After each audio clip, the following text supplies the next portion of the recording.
Bueno, primero que nada, quiero empezar con una frase de mi nieta que ahorita no está aquí pero viene conmigo. Cuando a ella le preguntan o cuando escucha que a mí me preguntan ¿de dónde soy? Soy originaria de Ciudad Juárez, Chihuahua. Entonces, Jade rápidamente dice, somos de Juárez, la ciudad que huele a sangre y el miedo vaga por ella. Ese es el concepto que Jade tiene de Ciudad Juárez. ¿Por qué Jade tiene ese concepto de Ciudad Juárez? Cuando ella tenía 2 años, perdió a su madre. Mi hija Liliana García Andrade fue desaparecida un 14 de febrero del 2001, posteriormente encontrada asesinada y violentada sexualmente. Alejandra deja 2 hijos, Jade de 1 año 8 meses y su hermano Caleb, 5 meses de nacido. En ese momento cualquiera podría pensar, son unos niños. ¿Qué van a saber ellos? Y realmente ni siquiera yo era consciente de lo que estaba pasando. No sabía cómo explicarle yo. ¿Cómo le explican ustedes a un niño de 2 años que su mamá ya no está? A un bebé de 5 meses de nacido, que era lactante, que su único alimento era el pecho materno, que ese pecho materno ya no está.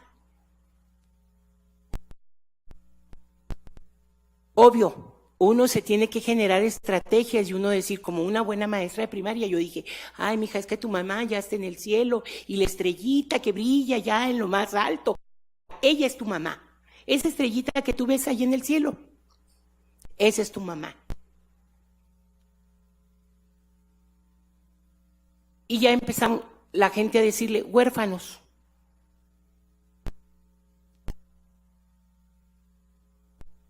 En el 2003, mi esposo no logra superar la pérdida y fallece de una depresión que le generó células cancerosas. Cuando se lo detectan, él ya estaba completamente invadido. Empezaron a llamar viuda. Pero nadie ha dicho que yo. Y mi hija Alejandra. Cuando madre, todo el mundo me decía, ay, viene la mamá y la abuela. Llegó un momento en que dejé de ser como la maestra, dejé de ser abuela y tuve que volverme a convertir en madre, porque a raíz del asesinato de Alejandra, yo me tuve que hacer cargo de sus hijos, porque como comentaban ahorita, hace rato en la mesa anterior, los grandes ausentes, los más descuidados en esta lucha, que ya tiene años, son los hijos de las jóvenes asesinadas y de las jóvenes desaparecidas, de los jóvenes, porque hombres tenían familias. ¿Y quién ve por esos niños? ¿El gobierno? No. Para que mi hija lograra ser atendida en esta institución, aún trayéndola en plena crisis, en pleno brote psicótico, en cuanto mencioné que tenía ISSSTE, me dijeron, una hoja, tenga, llévela al ISSSTE. Y le estoy diciendo, en el ISSSTE, en ese momento, no hay paidopsiquiatra. Tienen 1 año sin atención médica dentro del ISSSTE. Sí, voy y le dan sus chochitos y órale, llévesela sus pastillas. Siempre drogada. Vaya, llegó un momento en que Jade tomaba una pastilla de clonazepam, 2 de sertralina, 3 al día de proato de magnesio, se tomaba 3 al día de olanzapina, no, no era olanzapina, era aroperidol y media de olanzapina para momentos de crisis. Le daba cada momento que se le daba su yo le daba un cóctel de drogas a Jade y de drogas permitidas, no me la podía atender porque no había para ir a psiquiatra. Y vengo aquí a la institución porque el psiquiatra particular que la estaba atendiendo me dice, es que el problema de Jade ya me rebasó. Jade necesita un psiquiatra institucional. Y me la mandó aquí al Ramón de la Fuente. Yo le digo, pero es que es una niña, no me la van a querer aceptar, es menor de edad. Ya le estoy dando yo la hoja, le estoy dando la referencia, vaya. Y llego aquí, es menor de edad y váyase al ISSSTE. O al Hospital Navarro, donde Jade ya tenía 4 ingresos y cada que salía de ahí yo la veía peor.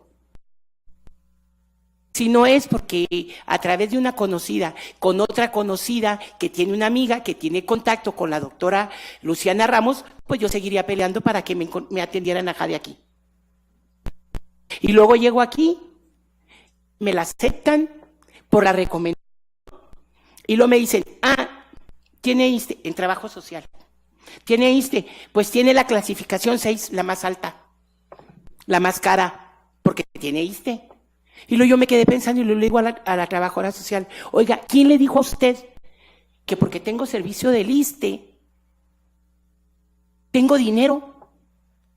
Le dije, mire, pago 2,500 pesos mensuales a la doctora que le da las terapias psicológicas. Pago 4,000 de la escuela preparatoria particular de Jade, porque quedó en bachilleres 4, pero sus múltiples crisis y sus desmayos en una institución de 4,000 alumnos hizo imposible que Jade se quedara en la escuela. Porque así me lo dijeron bien claro. Oiga, señora, pues sabe que nosotros no tenemos tiempo para estar atendiendo los desmayos de Jade. Necesitamos o que se venga usted a clases con ella, o que la cambie a otro lugar, porque definitivamente aquí no. Hubo una maestra incluso que me dijo, póngala a aprender a bordar, o un curso de cocina, porque definitivamente ella no va a la escuela. ¿Por qué? Porque sus crisis eran muy continuas. Entonces le empecé a hacer los gastos a la trabajadora.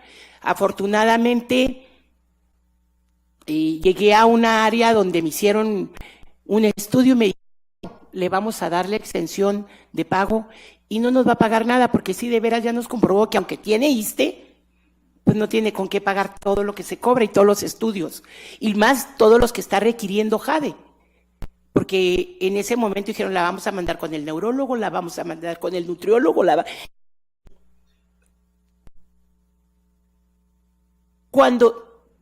¿Por qué les platico todo esto? Porque todo esto era responsabilidad del Estado.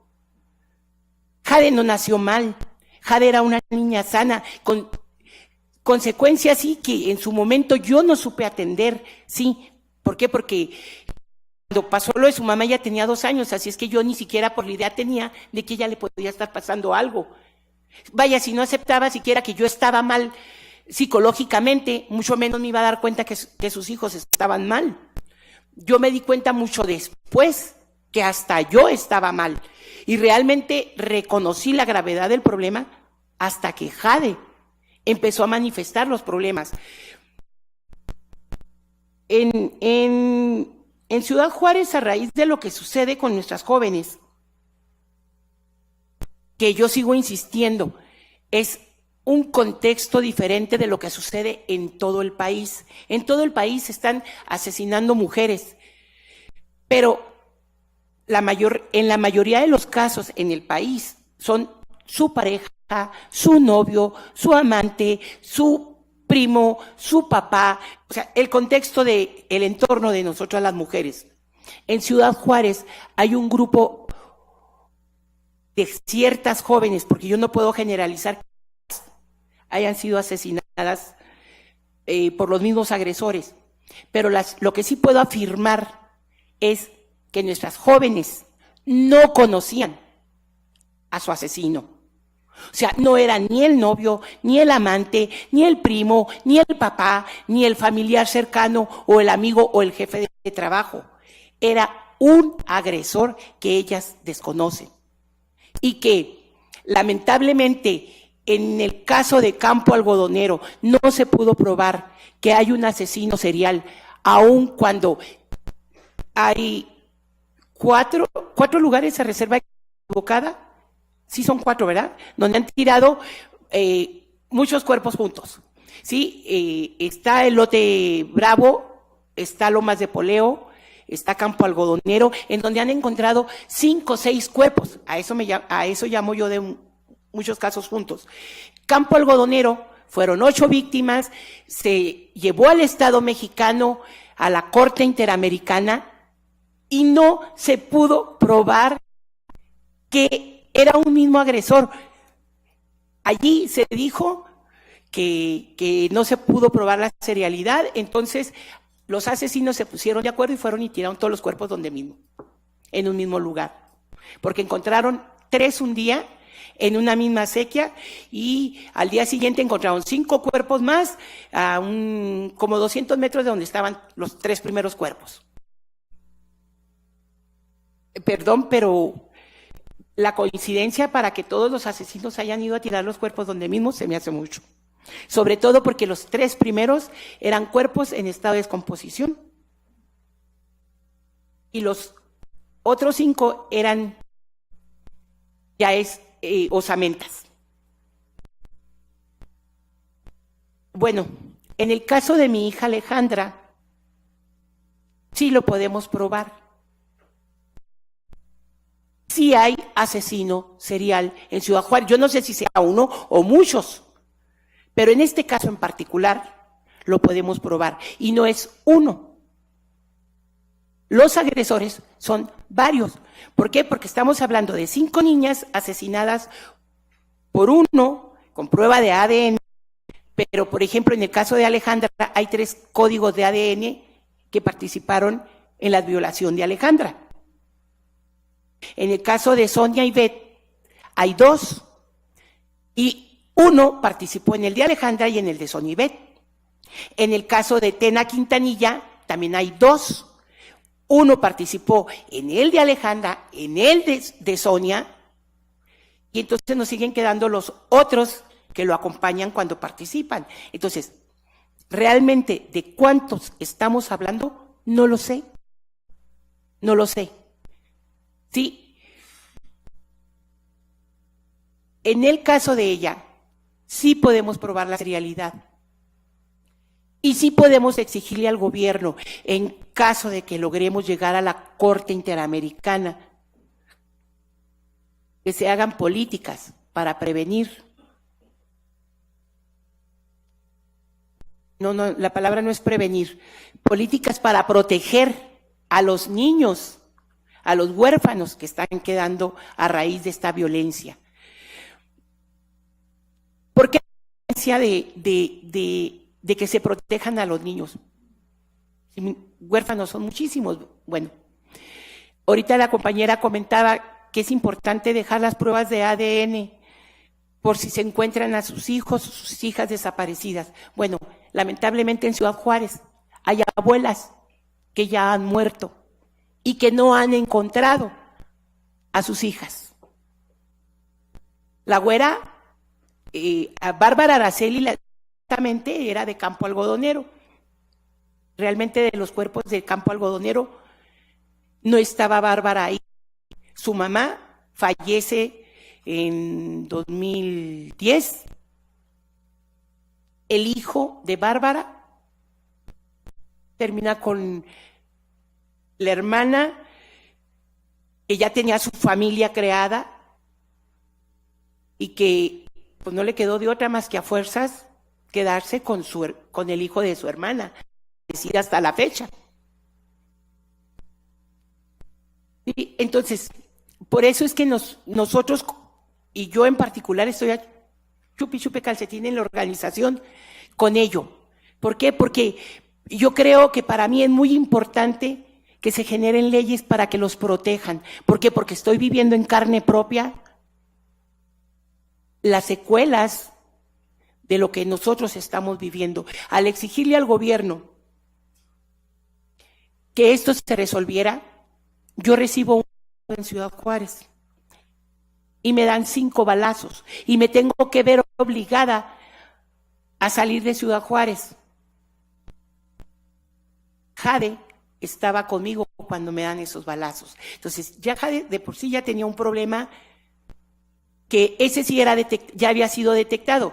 Cada cambio a ella le afectaba. ¿Por qué? Porque era el proceso de revictimizarse al desprenderse de algo, que era lo que pasaba. Entonces, cada separación a Jade le cuesta mucho trabajo, le hace mucho daño. Entonces, al tener que salir corriendo, dejar todo y venirnos, desplazarnos a Ciudad de México, para ella fue otro trauma más que le echó a su morralito que ya traía. Pero independientemente del desplazo, el hecho de en ese momento estar conmigo, cuando me dan los balazos, ella platica, yo quería defenderte, abuela, pero oía el ruido y me daba tanto miedo que me volví a esconder. Entonces, el desplazamiento, la separación, la culpa que ella venía cargando, todo ello generó en los brotes psicóticos que Jade ha presentado. Y como dice mi compañera en lucha y como víctima, que me perdonen algunos psicólogos porque es verdad, primero me la trataron como esquizofrénica y el diagnóstico cada vez era de mal en peor. ¿Por qué? Porque realmente no le estaban dando la atención que Jade necesitaba. Ella, con todo su cúmulo de culpas, de dolor, sin expresarlos porque no los expresaba, ella los manifestaba con los brotes. Entonces, todo eso ha generado un problema muy fuerte, y no nomás en Jade, también en el hermano, pero él es bien macho mexicano. A pesar de ser, de convivir en un entorno en donde se supone que él ve la lucha contra la violencia, él no es violento con la mujer, él la defiende, pero él dice que tiene que proteger a la mujer. ¿Sí? ¿Por qué? Porque a él se le generó esa idea de que nos tiene que proteger a como dé lugar. Aparte, el no reconocer lo que sucede, él no llora delante de nosotras. Por más que uno le diga, a ver, Caleb, ¿qué pasa contigo? Él es y no puede demostrar su debilidad. Ese también es otro problema muy grave. Y más grave es que ya tiene 1 año, no, casi 2 años y medio, 2 años y medio yendo a terapia. ¿Y saben a lo que va? Llega, se sienta y dura la hora ahí sentado, sin decir pío. Y lo han visto 2 psicólogos y no me lo han podido hacer. No lo han podido hacer hablar.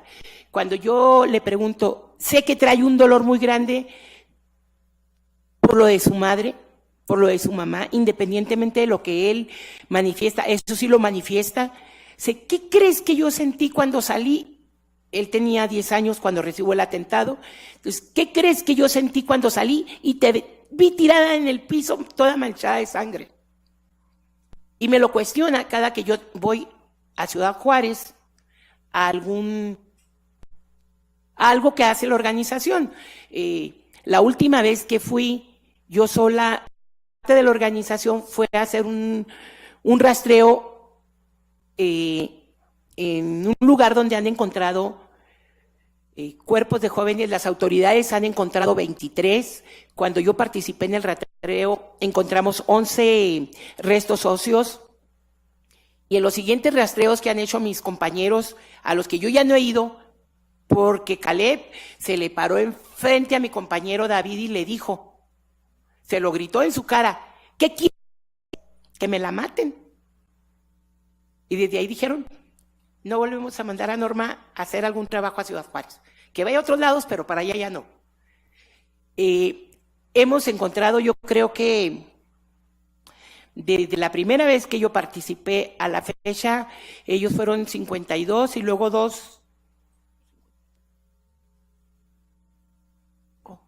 65, 66, 66 más o menos restos óseos. Y las autoridades han encontrado en ese mismo lugar 23 cuerpos. Ellos sí o 23 chicas identificadas, porque sí no han hecho completo, no más que creo que uno de todas. Entonces, yo me pregunto y me cuestiono, cuando la doctora de Médicos Sin Frontera me mandó una lista de preguntas por ahí, en donde decía, ¿cómo ha cambiado tu vida? O sea, después de este evento. O sea, no ha cambiado nomás mi vida, ha cambiado todo mi entorno familiar. Desde el hecho de que mi hija está enterrada en Ciudad Juárez y nosotros estamos acá. Desde ahí, yo en una ocasión a modo de chascarrillo, me empezaron a decir activista, cuando yo era una mamá que iba y quería respuestas por el asesinato de su hija. Cuando empecé a apoyar a otras mamás, me empezaron a decir defensora de derechos humanos. Yo les digo, sí, a lo mejor me convertí en lo que ustedes dicen, o la misma sociedad me convirtió en eso. El mismo gobierno me obligó a convertirme en eso. ¿Por qué? Porque me negó el derecho elemental como madre de saber realmente lo que había sucedido con mi hija. Y me lo sigue negando. Ya son 16 años exigiendo que los asesinos de Alejandra estén en la cárcel. Y sigo gritándolo, pero yo también pienso que ya no me callaría. Ya no el que los asesinos de Alejandra estén en la cárcel, ya no me iban a callar. Que tengo miedo, sí tengo miedo. Pero en un principio ese miedo me paralizaba incluso hasta... Ahora ya no, ya aprendí a vivir con ese miedo. Aprendí a tener precaución. Cuando salgo de mi casa, lo primero que hago es voltear, ver. Si veo algo extraño, inmediatamente meto a mis hijos y no salgo. Y luego hago que se acerquen los escoltas hasta donde estamos, porque yo vi algo que a lo mejor a veces hasta se ríen de mí, pero no me importa. Me ha hecho ser más precavida. No les que ya desplazada aquí en Ciudad de México, teniendo un mes más o menos aquí, con mano enyesada, con cabrestillo, recibo un segundo atentado y me dan 2 cuchilladas. Y aún así, el gobierno decía, la que estaba en ese momento de directora en FEBIMTRA, dijo, es que nosotros no te tenemos como víctima, Norma, porque mis abogados, desde el primer atentado, habían exigido medidas cautelares. Querían que tuviera seguridad. Entonces, costó mucho trabajo y nos pusieron un equipo de 4 elementos que trabajan 2 cada 24 horas. Entonces, pregúntenme si ha servido. Bueno, sí ha servido porque estoy viva, y me quitaron mucha libertad y el gobierno tiene toda la información de todo lo que hago y en ocasiones hasta de lo que digo, porque me ha tocado que a veces están y están tomando fotografías dentro del auditorio, no siempre, pero sí en ocasiones lo hacen. Pero cuando menos me ha dado un poco más de tranquilidad. Me quita libertad, pero me da tranquilidad. Pero aún así, mis nietos, porque eso sí lo dicen los dos, dicen que son orgullosamente juarenses, la generación de las... Ellos son la generación de las balas. Así es como ellos se autodenominan. ¿Por qué? Porque todos los niños de la edad de ellos decían, ay, yo prefiero ser sicario que bombero, que policía, que... ¿Por qué? Porque era lo que ellos veían y tenían, al menos a mis nietos, yo ya les quité ese concepto, tenían la errónea creencia de que por ganaban muy buen dinero y iban a tener dinero. Y en Ciudad Juárez pagan una miseria en las maquilas, entonces pues yo mejor soy sicaria. Ya con mucho trabajo hemos logrado quitarles ese concepto y que vean que se puede ser otra clase de persona con otro tipo de preparación, a lo mejor no tener dinero, pero vivir en una solvencia económica mejor. ¿Por qué? Porque ellos me decían, es que mírate, tú eres maestra, tienes maestría y vete cómo estás aquí de jodida. Esa fue la expresión que usaron. Le dije, es que en México todos estamos jodidos, no nomás yo. No creas que es exclusivo mío, me ha costado mucho trabajo entender, pero también que ellos entiendan que se tienen que preparar. ¿Sí? Creo que ya me excedí, ¿verdad? Ya me excedí un poquito.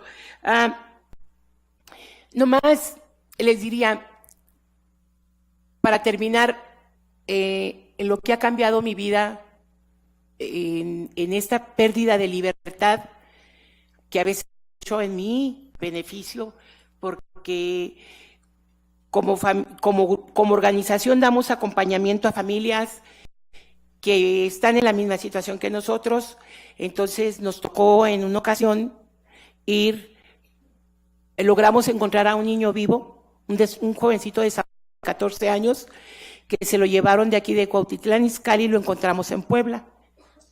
Entonces, en explotación de mendicidad. Y como la fiscalía no quiso ir por él porque eran respetuosos de la soberanía de los estados, yo obligué, porque yo lo hice, los obligué así literal a mis escoltas a llevarme. Es que se pone en riesgo, a mí me vale madre, si no me llevan me voy yo sola. Finalmente se llegará a Puebla. Los obligué a llevarme, entonces en ocasiones los utilizo a mi favor.